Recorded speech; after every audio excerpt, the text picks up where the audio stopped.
Welcome to CSIR JRF next examination class. General aptitude paper. General aptitude paper. This is the 8th class, 8th lecture. And this is lesson number 3. And the topic is average. Average of numbers. That is the topic of discussion here. General aptitude 8th lecture. So at first we can see the definition of average. And that the first average we discuss is arithmetic mean. The average of arithmetic mean, average over arithmetic mean, is equal to sum of the elements by total number of elements. അപ്പോൾ average കാണുന്ന ആദ്യ equation ഇതാണ്. എത്ര element ഉണ്ട്, ആ എലമെൻറ്റുകൾ കൂട്ടണം. എലമെൻറ്റുകൾ എല്ലാം കൂട്ടിയിട്ട് അത് എണ്ണം കൊണ്ട് ഹരിക്കുക, അതാണ് ആവറേജ്. ഒരു ക്ലാസ്സിൽ 10 കുട്ടികളുടെ മാർക്കിൻ്റെ ആവറേജ് കാണണമെങ്കിൽ അവരുടെ എല്ലാവരുടെയും മാർക്ക് കൂട്ടിയിട്ട് 10 കൊണ്ട് ഡിവൈഡ് ചെയ്യണം. That is arithmetic mean or average. Average or arithmetic mean is equal to sum of the elements by total number of elements. And as an equation we can write like this. If x1, x2, x3, etc. xk. Here 1, 2, 3 are suffixes. 1, 2, 3, etc. are suffixes. And you can write also small letters. Small x you can write. If x1, x2, x3 and xk are the arithmetic means of k samples of sizes n1, n2, n3, etc. nk. Here also 1, 2, 3, etc. k are suffixes respectively. Then arithmetic mean is given by z is equal to n1 into x1 plus n2 into x2 plus n3 into x3 plus etc. nk into sk all by n1 plus n2 plus n3 plus etc. plus nk. അപ്പോൾ അത് നമ്മൾ ആവൃത്തി കാണാനായിട്ട് പഠിച്ചു, എണ്ണം ഈ സംഖ്യകളെല്ലാം കൂട്ടിയിട്ട് എണ്ണം കൊണ്ട് ഹരിക്കുക എന്ന് പറഞ്ഞു. എന്നാൽ മറ്റൊന്ന് ഇപ്പോൾ ഒരു ക്ലാസ്സിൽ 10 മാർക്ക് കിട്ടിയ 5 പേരുണ്ട്, 15 മാർക്ക് കിട്ടിയ പിന്നെ വേറെ ഒരു 6 പേരുണ്ട്, പിന്നെ 18 മാർക്ക് കിട്ടിയവരുണ്ട്. അങ്ങനെ വ്യത്യസ്തമായ മാർക്ക് കിട്ടിയ ഓരോ ഗ്രൂപ്പ് ഉണ്ടെങ്കിൽ ആ ഗ്രൂപ്പ് നമ്പേഴ്സെല്ലാം കൂടി കൂട്ടിയെടുത്തിട്ട് ആ ഓരോ ഗ്രൂപ്പിലും കൂട്ടിയ തുക കണ്ട് ടോട്ടൽ സം കാണണം. ടോട്ടൽ സമ്മിനെ നമ്മൾ ഈ കുട്ടികളുടെ എണ്ണം കൊണ്ട് ഹരിക്കണം. അപ്പോൾ അതൊരു കേസാണിത്. Z is equal to n1 into 1 n1 into x1, n1 into x1 plus n2 into x2 plus etc. nk into sk all by n1 plus n2 plus n3 plus etc. plus nk. അങ്ങനെ വേണം ആവൃത്തി കാണാൻ. പിന്നെ മറ്റൊരു മീനാണ്, average ആണ്, മീനാണ് geometric mean. It is defined as the nth root of product of n numbers. n നമ്പേഴ്സിൻ്റെ ജോമെട്രിക് മീൻ എന്ന് പറഞ്ഞാൽ അത് എല്ലാവരും കുടിച്ചിട്ട് എന്ത് റൂട്ട് എടുക്കുക. That is geometric mean is x1 into x2 into x3 into etcetera xn. 1, 2, 3 etcetera suffix ആണ്. x1 into x2 into x3 into etcetera xn whole raise to 1/n. അങ്ങനെയാണ് ജോമെട്രിക് മീൻ കാണേണ്ടത്. ഇപ്പോൾ 2 numbers, if 2 numbers d1 and d2 are given, if 2 numbers d1 and d2 are given, their geometric mean d is the root of d1 into d2. In that manner, take the product and then find the square root. That is called geometric mean. Take the product and then take the square root. That is geometric mean.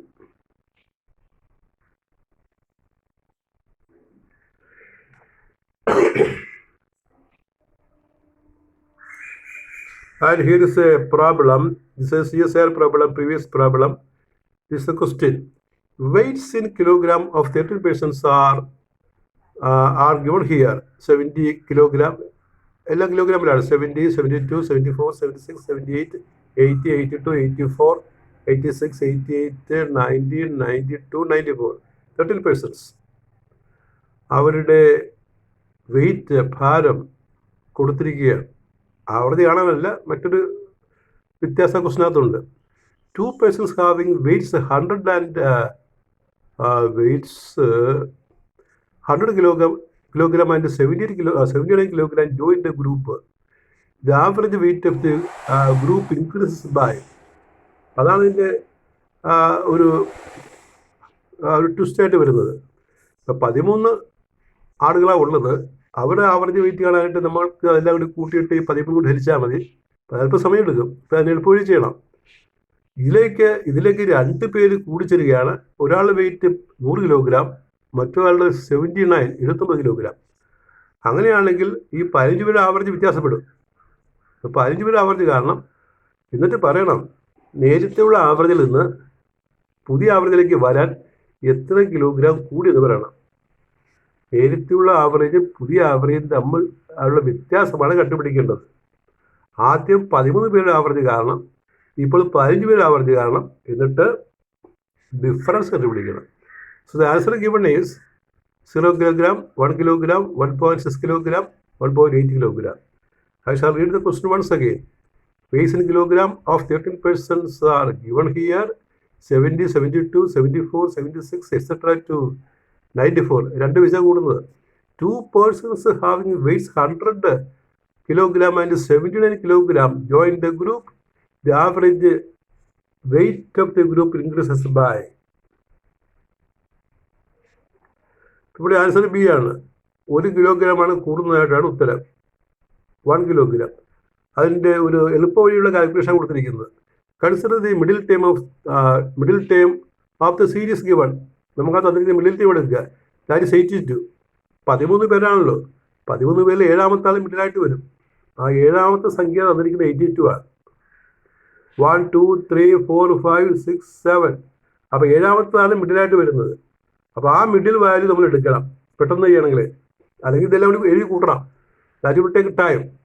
ടൈമാണ് ഏറ്റവും വലിയ ഒരു പ്രയാസമായിട്ടുള്ളത്. അപ്പോൾ അത് time ലാഭിക്കാവുന്നതാണ്. The middle time is 82. All other 12 terms are symmetrically placed. ഈ 82വിന് അപ്പുറം ഇപ്പുറം തുല്യകലത്തിലാണ് മറ്റെല്ലാ സംഖ്യകളും ഇരിക്കുന്നത്. So the average 82. ഇപ്പം മിഡിൽ ടൈം ആയിരിക്കും ആവറേജ്.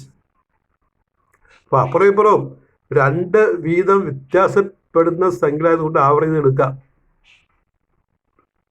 ഇനിയിപ്പോൾ 14 ഇത് ചെയ്യണം നമ്മൾ ആവറേജ് കാണാനായിട്ട്. 14 ഇതുപോലെ 14 ടേം ഉണ്ട്, 2 വെച്ച് വർദ്ധിക്കുന്നതാണെങ്കിൽ ആ മിഡിലുള്ള 2 ടേം എടുക്കണം. നടുക്കുള്ള 2 ടേം എടുത്തിട്ട് അതിൻ്റെ ആവറേജ് ആയിരിക്കും ആ സീരീസിൻ്റെ ആവറേജ്. അങ്ങനെ എടുക്കുക. Adding the weight of 2 new persons.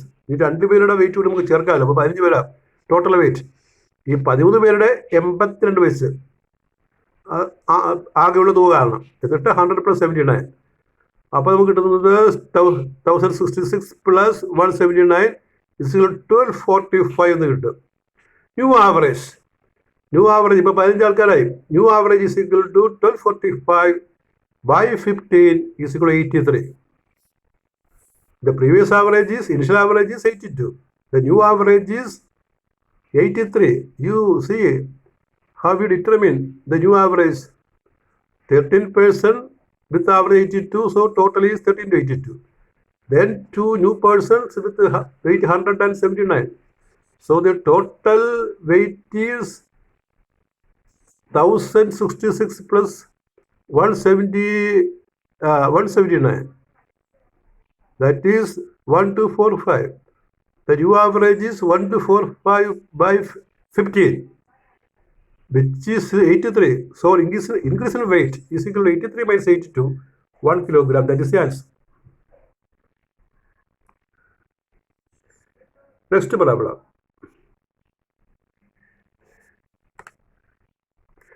Students in the group A obtained the following marks: 40, 80, 70, 50, 60, 90 and 36. 90 and 36. ഒരു ഗ്രൂപ്പ് എയിലെ സ്റ്റുഡൻസിന് കിട്ടുന്ന മാർക്കാണ്. സ്റ്റുഡൻസിന് group B obtained 40, 80, 35, 70, 85, 45, 50, 75, 60 marks.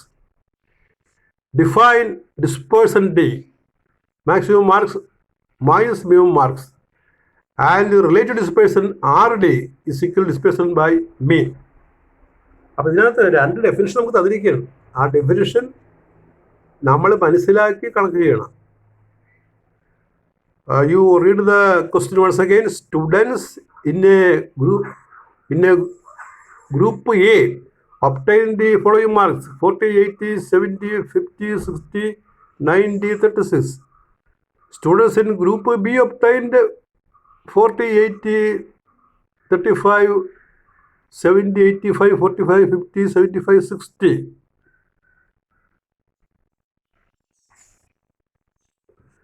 In the above question, last one is 30. Last one is 30, not 36. 90, 30 ആണ്. 90, 30 ആണ്. അപ്പോൾ ഇത് ചെയ്യാനായിട്ട് നമുക്ക് രണ്ട് ഡെഫിനേഷൻ ഉണ്ട്. Definition, dispersion the maximum marks minus minimum mark. And relative dispersion is equal to dispersion by mean. അപ്പോൾ ഇതിൽ ഏതാണ് ശരിയെന്നുള്ളതാണ്. Then R D of group equal to R D of group B. B R D of group A greater than R D of group B. C R D of group A less than R D of group B. D of dispersion of group A less than dispersion of group B. പ്രധാന question, 2014 question ആണ് നെറ്റിൻ്റെ. അപ്പോൾ നമ്മൾ ഈ relative dispersion ഒന്ന് കണ്ടുപിടിക്കുക. Relative dispersion, we find the relative dispersion first. After finding dispersion, we find the relative dispersion. Relative dispersion is equal to R D is equal to dispersion by mean. Group A dispersion 90 minus 30. അപ്പോൾ ഈ group എയിലെ ഏറ്റവും കൂടിയ mark 90, ഏറ്റവും കൂടുതൽ 30 ആണല്ലോ. അവസാനം ഞാൻ തിരുത്തി പറഞ്ഞല്ലോ 30. അപ്പോൾ 60 കിട്ടും അവരുടെ ഗ്രൂപ്പ് എയുടെ ഡിസ്പേഴ്സൺ. അവിടെ 7 പേരാണ് ഉള്ളത്, 7 ആൾക്കാരുണ്ട്. അപ്പോൾ അതിൻ്റെ ആവൃത്തിയാണ് മീൻ കാരണം 40 + 80 + 70 + 50 + 60 + 90 + 30 that is 60. ഇതിൻ്റെ മീൻ കാണാനായിട്ട് ഇതുപോലെ കൂട്ടണമെന്നില്ല, മറിച്ച് നിങ്ങൾ ഒരു അസെൻഡിങ് ഓർഡർ നോക്കിയാൽ മതി. അസെൻഡിങ് ഓർഡർ നോക്കുമ്പോൾ ഈ 60 വരുന്നത് മിഡിൽ ടേമായിട്ട് വരും, ഏതിൻ്റെ മിഡിൽ ടേമായിട്ട് വരും. അങ്ങനെ 60 എടുക്കാം നമുക്ക്. 30, 40, 50, 60 മിഡിൽ ടേമായിട്ട് വരും. ആ മിഡിലാണ് ആവറേജ്. അങ്ങനെ എടുത്താൽ മതി, അല്ലാതെ കൂട്ടി 420 ആക്കണമെന്നില്ല. പക്ഷേ കൂട്ടാൻ പ്രയാസമില്ല, ഇവിടെ കുറച്ച് സംഖ്യകളുണ്ട്. 60. അപ്പോൾ relative dispersion 60/60 dispersion by mean 60/61 എന്ന് കിട്ടും. Group A, the relative dispersion of group A is 1. And group B dispersion is the highest mark minus lowest mark 85 - 35 50. And their average mark we find. Their average mark. And this average mark also we can find easily. There are only 9 persons. So we can write the mark in ascending order and take the middle one. എല്ലാവരും കൂട്ടണമെന്നില്ല. Ascending order എടുത്തിട്ട് ഇത് 9 persons ആണ്. അപ്പോൾ ascending ഓർഡറിൽ കൂട്ടിയിട്ട് middle one എഴുതിയിട്ട് middle one എടുത്താൽ മതി. അങ്ങനെ എടുക്കുമ്പോൾ നമുക്ക് കിട്ടുന്നത് 60 എന്ന് കിട്ടും. അപ്പോൾ ഇവിടെ മീൻ 60 ആണ്. അപ്പോൾ R D 50/60 which is less than 1. ഒന്നിൽ കുറവ്. നമുക്കൊരു 0.9 എന്നോ വല്ല വിചാരിക്കുക, 0.9 അല്ലെങ്കിൽ 0.8 സംതിങ് എന്ന് വിചാരിക്കുക. അപ്പം ഇത് 0.8, മറ്റത് 1, നേരത്തെ 1. അപ്പോൾ R D of group B is 0.8 അല്ലെങ്കിൽ less than 1, 0.8. R D of group 1 is 1. നമുക്കറിയാം, നമുക്ക് മനസ്സിലായി ഈ ഗ്രൂപ്പ് എയുടെ ആർ ഡി ആണ് കൂടുതൽ, ഇതിൻ്റെ ആർ ഡി കുറവാണ്. ഇത് 0.8 വരുന്നുള്ളൂ. അപ്പോൾ എന്ത് പറയും? R D of group A 1 greater than R D of group B. That is option B. Our answer is B. Answer B എന്ന് കിട്ടും. കാരണം ഇവിടെ ആർ ഡി ഒന്നിൽ കുറവ് 0.8 വരും. So the choice is R D of group A less than R D of group B. That is the answer. Choice is B. Next question. What is the arithmetic mean of 1/1 into 2, 1/2 into 3, 1/3 into 4, 1/4 into 5, etc. 1/100 into 101? Question mark. അപ്പോൾ ഈ കാണുന്ന സംഖ്യകളുടെ ആവൃത്തി കാരണം, arithmetic mean കാരണം ഏതൊക്കെയാണ്? 1/1 into 2, 1/2 into 3, 1/3 into 4, 1/4 into 5, etc. 1/100 into 101? Question mark. Answer given is A 0.01, B 1/101, C 0.00111, etc. D 1/100 1/49 into 50 plus 1/50 into 51/2. അപ്പോൾ ഇവിടെ ആൻസർ ബി ആണ്. അത് 1/101 ആണ്. എങ്ങനെ കണ്ടുപിടിക്കും? ഇത് സാധാരണ കേസിൽ കൂട്ടി കണ്ടുപിടിക്കാൻ പറ്റുന്നതല്ല, കാരണം അങ്ങനെ ഒരു സീരീസാണ്. അപ്പോൾ അതിന് നമ്മൾ എന്തെങ്കിലും എളുപ്പവഴിയോടെ നോക്കുക എന്നുള്ളതാണ് ചെയ്യാനുള്ളത്. എളുപ്പവഴി എന്ന് പറഞ്ഞാൽ ഈ സംഖ്യയെ സ്പ്ലിറ്റ് ചെയ്ത് പറയുക എന്നുള്ളതാണ്. നോക്കുക എങ്ങനെ നമ്മൾ എഴുതി നോക്കുക. അപ്പോൾ ഇത്തരൊരു സീരീസിനെ നമ്മൾ ടെലസ്കോപ്പിക് സീരീസ് എന്നാണ് ഇങ്ങനെ പിന്നെ കൂടി പോകുന്ന ആ സീരീസിനെ ടെലസ്കോപ്പിക് സീരീസ് എന്ന് പറയും. It is A telescopic series. First term we can write. First term is 1/1 into 2. That can be written as 1/1 minus 1/2 എന്ന് എഴുതാം. അതൊന്ന് കുറച്ച് നോക്കി. 1 into 2 is LCM, 2 minus 1. അപ്പോൾ LHS കിട്ടും. The second term we can write as 1/2 into 3. That is 1/2 minus 1/3. You subtract, we get 2 into 3. In the numerator 3 minus 1, we get LHS. Similarly, the third term we can write as 1/3 into 4 is 1/3 minus 1/4. etc. And the last term we can write as 1/100 into 101 is equal to 1/100 minus 101. Clearly there are 100 terms. 100 term എന്നുള്ള evident ആണ്. ഇങ്ങനെ 100 term എന്ന് മനസ്സിലാക്കുന്നത് ചില 100 വിചാരിക്കും. 100 വിചാരിക്കാൻ പാടില്ല, 100 ടേമുകൾ. കാരണം എന്താണ്? നമ്മൾ ആ ബിഗിനിങ് നോക്കുക. ബിഗിനിങ് 1/1, 1/2, 1/3, 1/4 അങ്ങനെയാണ് എല്ലാ ടേമിൻ്റെയും. അപ്പോൾ അവസാനത്തെ ടേമിൻ്റെ 1/100 വരുന്നത്. ആദ്യ സംഖ്യ എടുക്കണം. ഓരോ ഫ്രാക്ഷനകത്തും താഴെ ആരംഭിക്കുന്ന സംഖ്യ നോക്കുക. 1, 2, 3 അവസാനം 100. അപ്പോൾ 100 ടേമുകൾ എവിടെന്താണ്? 101 കൺഫ്യൂസ് ചെയ്യേണ്ട കാര്യമില്ല. There are 100 numbers. Here is arithmetic mean of these numbers is given by arithmetic mean. ഇങ്ങനെ കാണാൻ നോക്കൂ. ആ സംഖ്യകളെല്ലാം നമ്മൾ റീഅറേഞ്ച് ചെയ്യുകയാണ്. ഇതാണ് arithmetic mean. 1/1 into 2 plus 1/1 2 into 3 plus 1/3 into 4 etc. plus 1/100 101 all by 100 ആണ്. അപ്പോൾ ന്യൂമറേറ്റർ അതുപോലെ തന്നെ ന്യൂമറേറ്റർ ഒന്ന് മാറ്റുകയുണ്ട്. ഡിനോമിനേറ്റർ 100 അതുപോലെ എഴുതും. ന്യൂമറേറ്റർ നമ്മൾ ആദ്യത്തെ ടേം 1/1 minus 1/2, അടുത്ത ടേം 1/2 minus 1/3, അടുത്ത ടേം 1/3 minus 1/4, അങ്ങനെ സ്പ്ലിറ്റ് ചെയ്ത് ലാസ്റ്റ് ടേം 1/100 minus 1/101 അങ്ങനെ എഴുതി കഴിഞ്ഞാൽ ഒരു പ്ലസ് ടേം പിന്നൊരു മൈനസ് ടേം ആ മോഡലാണ് വരുന്നത്. ഒരു പ്ലസ് ടേം, ഒരു -1/2, പിന്നെ +1/2, -1/3, +1/3 അങ്ങനെയാണ് എല്ലാ ടേമും ആവർത്തിക്കുന്നത് അവസാനത്ത് ഒഴിച്ച്. അപ്പോൾ ഇടയ്ക്കുള്ള ടേം എല്ലാം ക്യാൻസൽ ചെയ്ത് പോകും. പ്ലസും മൈനസും ക്യാൻസൽ ചെയ്യും. So we get 1 minus 1/101/100. You are the numerator. That is 101 is the LCM. 101 minus 1, that is 100/101. 100/101 all by 100. That is 100/101 into 1/100. 100 and 100 will cancel. We get 1/101. That is the mean, the average of the given telescopic series.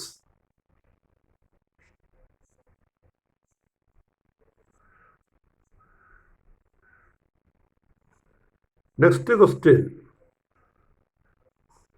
Suppose the sum of 7 positive numbers is 21. What is the minimum value of the average of the squares of these numbers? Minimum value കണ്ടുപിടിക്കുന്നത്. 7 positive number, positive 1, 2, 3 etc. ആണ് positive numbers. 7 positive നമ്പറിൻ്റെ തുക അതിൻ്റെ average സമ്മാണ്. Some is 21, തുക 21 ആണ്. What is the minimum value of average of the squares of these numbers? ഇവരുടെ സ്ക്വയറുകളുടെ average എന്താണ്? ഇവിടെ 4 ആൻസർ കൊടുത്തിട്ടുണ്ട്.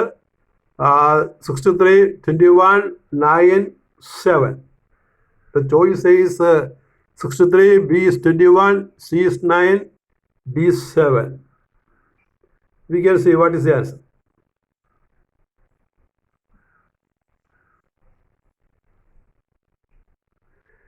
Let X be the average of 7 numbers. X be the average of 7 numbers. That is 7X is the total sum. If x is average, then 7 is the total sum. 7x is equal to 21, x is 3. Therefore, the numbers are 3, 3, 3. ഒരു minimum value വരണമെങ്കിലേ നമ്മൾ square minimum value വരണമെങ്കിൽ സംഖ്യകൾ equal ആയിരിക്കണം, അങ്ങനെയാണ്. അപ്പോൾ നമ്മൾ 7, 3 എടുത്താൽ മതി. അപ്പോൾ 7 പോസിറ്റീവ് സംഖ്യകൾ ഏതൊക്കെയാണ്?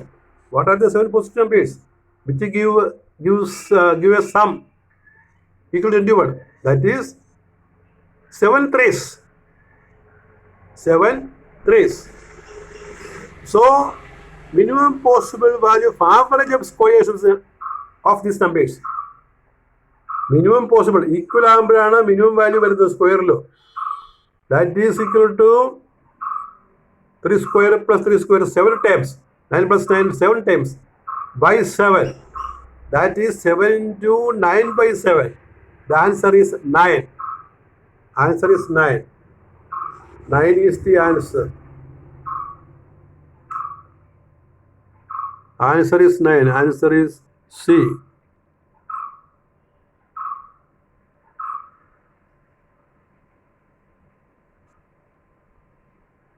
Next question.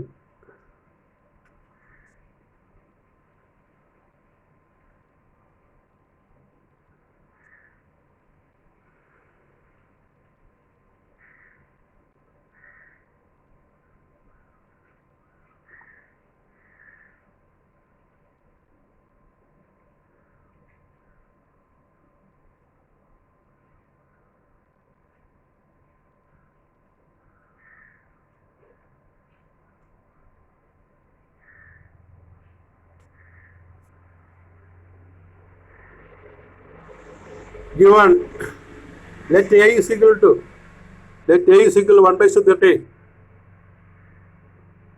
1 raised to 13 plus 2 raised to 13. I think it is 13. Plus 3 raised to 13 plus etc. plus 100 raised to 13.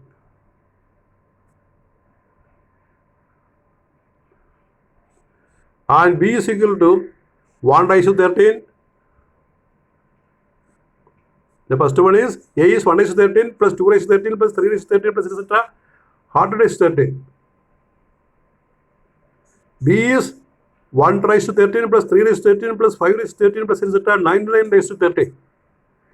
C is 2 raised to 13 plus 4 raised to 13 plus 6 raised to 13 plus etc. 100 raised to 13 by 50.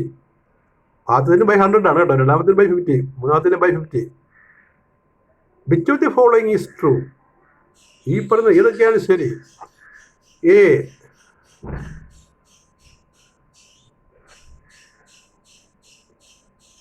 B less than C less than A. B, A less than B less than C. C, B less than A less than C. D, C less than A less than B. അപ്പോൾ ഇവിടെ 3 series numbers തന്നിരിക്കുക, A B C. അങ്ങനെയാണെങ്കിൽ ഇതിൽ പറഞ്ഞിരിക്കുന്ന ഏത് കണ്ടീഷനാണ്, ഏത് സ്റ്റെപ്പാണ് ശരിയാണെന്നാണ് ചോദ്യം. ആൻസർ സി ആണ്. സി എന്ന് പറഞ്ഞാൽ be less than A less than C ആണ്. അതാണ് ഉത്തരം. ഇതെങ്ങനെ കണ്ടുപിടിക്കുന്നത്? അത് കണ്ടുപിടിക്കാനായിട്ട് നമ്മൾ എയും ബിയും സിയും ഒന്ന് റീറൈറ്റ് ചെയ്യാം.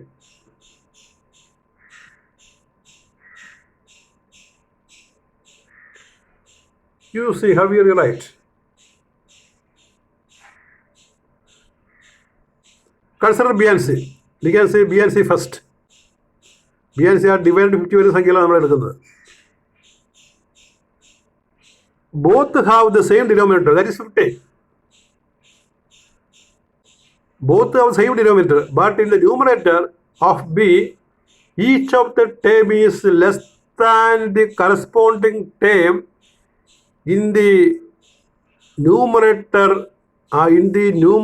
of C. അതായത് നമ്മൾ ബി സി എടുക്കുമ്പോൾ, നിങ്ങൾ ആ സംഖ്യയിലേക്ക് സീരീസിലേക്ക് പോവുക, ബി സി എടുക്കുമ്പോൾ താഴെ 50 ആണ്. ബിയിലെ ന്യൂമറേറ്റർ 1, 3, 5 എന്നാണ്. സിയുടെ ഡിനോമിനേറ്റർ 3, 2, 4, 6 എന്നാണ്. അപ്പോൾ ഇതിൻ്റെ ഡിനോമിനേറ്റർ 50 തന്നെ, പക്ഷേ ന്യൂമറേറ്റർ ബിയുടെ കേസിൽ ആ ഓരോ ടേമും 1 കുറവാണ്. എന്ന് പറഞ്ഞാൽ ബി എന്ന് പറഞ്ഞാൽ ചെറിയ സംഖ്യയാണെന്ന് അർത്ഥം. ബി സിയേക്കാൾ ചെറുതാണ്, കാരണം numerator ചെറുതായതുകൊണ്ട്.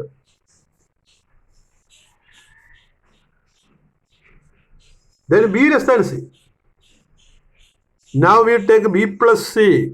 Now we take B plus C. B plus C is, that will put in 1 raised to 13 plus 2 raised to 13 plus 1 plus 1 raised to 13 plus 3 raised to 13 plus 5 raised to 13 plus etc. 99 raised to 13 plus by 50 plus 2 raised to 13 plus 4 raised to 13 plus 6 raised to 13 plus etc. 100 raised to 13 by 50. 50 is LCM, and in the numerator we get 2 raised to 13 plus 2 raised to 13 plus 1 raised to 13 plus 2 raised to 13 plus 3 raised to 13 plus etc. 113 by 50. Multiply the numerator and denominator by 2. That is 2 into that term by 2 into 50. We get it. 2 into 50 is 100. So if we keep 2 as such, the remaining, that is 1 raised to 13 plus 2 raised to 13 plus etc. 100 raised to 13 by 100 is A. So we can write as 2A. B plus C is equal to 2A. We get. I hope you followed it. നമ്മളിത് രണ്ടും കൂട്ടുമ്പോൾ 50 ആണ് എൽസിയ. മുകളിൽ നമുക്ക് 1, 2, 3 തുടങ്ങി 100 വരെ ഉള്ള 13 വെച്ചുള്ള പവർ കിട്ടും. അതിന് താഴെ മുകളിൽ 2 കൊണ്ട് ഗുണിക്കുക. അപ്പോൾ താഴെ 2 വിളിക്കുമ്പോൾ 100 കിട്ടും. മുകളിൽ 2 ഇൻറ്റു ആ കാണുന്ന സംഖ്യ. ആ കാണുന്ന സംഖ്യ നമ്മൾ 100 കൊണ്ട് ഹരിക്കുമ്പോഴാണ് എ എന്ന് പറയുന്നത്. അപ്പോൾ 2 എന്ന് എഴുതാൻ പറ്റും. B plus C is equal to 2A. B plus C is 2A, that is A is equal to B plus C by 2. A is B plus C by 2. ഇത് രണ്ട് സംഖ്യയുടെ അരിത്തമെറ്റിക് മീനാണ്. ബിയുടെ സിയുടെ അരിത്തമെറ്റിക് മീനാണ് എ എന്ന് പറഞ്ഞത്. അപ്പോൾ തീർച്ചയായിട്ടും എ വരുന്നത് ബിയുടെയും സിയുടെയും ഇടയ്ക്കായിരിക്കും. അരിത്തമെറ്റിക് മീൻ അങ്ങനെയാണല്ലോ. അപ്പോൾ 2, 4, 6 അരിത്തമെറ്റിക് മീൻ എത്രയാണ്? 4 ആണ്. 4 കിടക്കുന്നത് എവിടെ? 2 × 6 ഇടയ്ക്കാണ് എന്ന് പറയുന്ന പോലെ 2, 4, 6 അതിൽ അരിത്തമെറ്റിക് മീൻ 4 ആണ്. അത് എവിടെയാണ് കിടക്കുന്നത്? ഈ 2 ൻ്റെ 6 ഇടയ്ക്ക്. ആ സെൻസിൽ അപ്പോൾ 4 കാണാനായിട്ട് നമ്മൾ 2 plus 6 by 2 എന്ന് എടുത്താൽ മതി. ഇവിടെ എ മീനാണ്.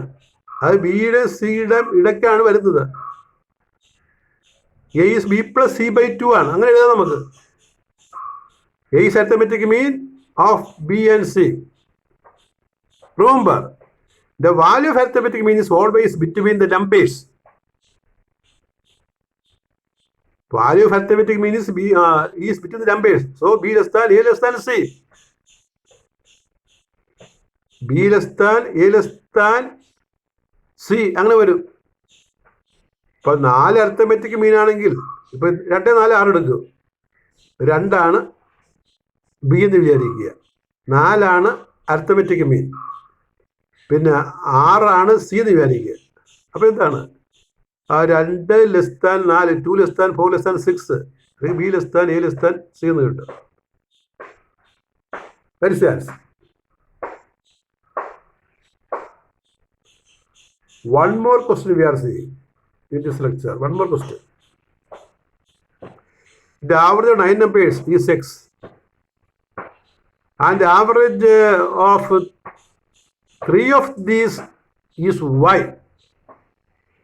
If the average of remaining is 2, then 3x is y plus z, 3x is y plus 2z, 3x is 2y plus z, none of this. ആകെ 9 സംഖ്യ ആവറേജ് എക്സ് ആണ്.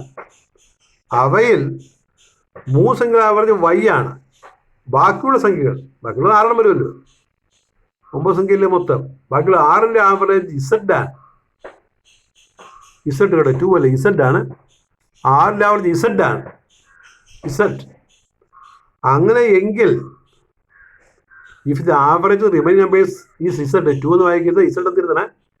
ഇസഡ് അതിൻ്റെ top ഒന്ന് നേരാക്കിയാൽ മതി. 2ന്റെ ഈസ് ഇസഡ്. ദെൻ ഇതിൽ പറയുന്ന ഏത് equation ശരി? 3x is y plus z, 3x is y plus 2z, 3y is 2y plus z, none of this. അപ്പം അതിന് നമ്മൾ പിന്നെ ഒരു ഗ്രൂപ്പുകൾ ആവറേജ് കാണുന്നൊരു ഫോർമുല പഠിച്ചില്ല, അത് എഴുതിയാൽ മതി. ഗ്രൂപ്പുകൾ ആവറേജ് അത് നമ്മളെങ്ങനെ കണ്ടുപിടിച്ചത്? ഗ്രൂപ്പിൻ്റെ ആവറേജ് കാണുന്നത് എങ്ങനെയാണ്? ഗ്രൂപ്പുകളുടെ ആൻസർ ബി ആണ് ഇവിടെ. ബി ആൻസർ നോക്കുക. ബി ആൻസർ എന്ന് പറഞ്ഞാൽ 3x is 5 plus 2z ആണ്.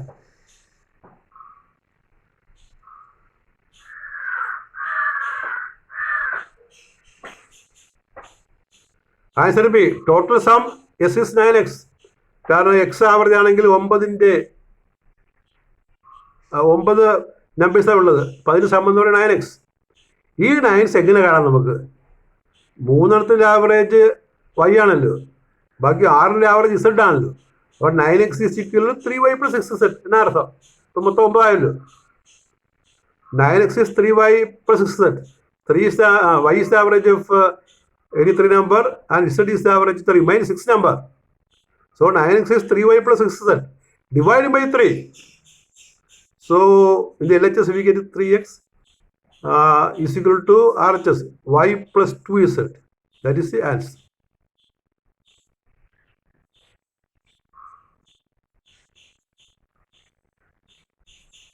That is all with your 8th lecture on general aptitude. Thank you very much.